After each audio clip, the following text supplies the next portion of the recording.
Okay, we're still on this product page. Next time we're going to talk about consignor rules, product inherits, all that kind of stuff. This is mostly relevant for those of you who run your businesses on a consignment basis with consignors. So whenever you create a product, you might want to attach the product to a specific consignor, okay? In our case, in this modules series, we have not gone over the accounts tab and consignors tab, so we don't have any consignors saved. We're going to create one just for explaining this concept in this video. Let's create a new consignor, and let's call this consignor John Doe, John at example.com, 555 555 555, and then we can add an address, 3369 25 Street. Let's just take a random address. Washington, residential, extra info. Let's not do add an extra info. So here you can enter the split with this consignor, and let's say the consignor keeps 40%, and you can add terms over here. We're gonna go over all this information in the accounts module. There is a lot more that you can do for consignors, more settings you can set up. This is just a preview. Tax treatment, surcharges. Let's say we charge a cleaning fee, which is 3% of the item price, and it's deducted from both of us, from the item total, or maybe just from the consignor. Create surcharge, okay. Payout method, we'll just do check. All right, create.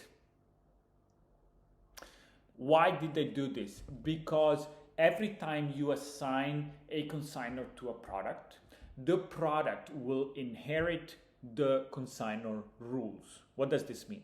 A consignor might have specific rules, like what we just saw. This consignor has a cleaning fee. So what that means is that every time I add a product for this consignor, every time I attach a product to this consignor, the product will inherit that fee, okay? What that means is that when I run reports, when I run payouts, these fees are deducted from the consignor account balance, from the totals.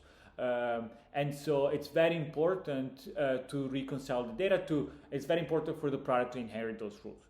Now, you can overwrite them. So for a consignor, you might have a cleaning fee for 99% of the products, but every now and then they maybe bring in a jewelry piece rather than a furniture piece, and jewelry doesn't have a cleaning fee, so I'm not gonna charge it for that item specifically. And what you can do is you can just override that rule for that specific product, okay?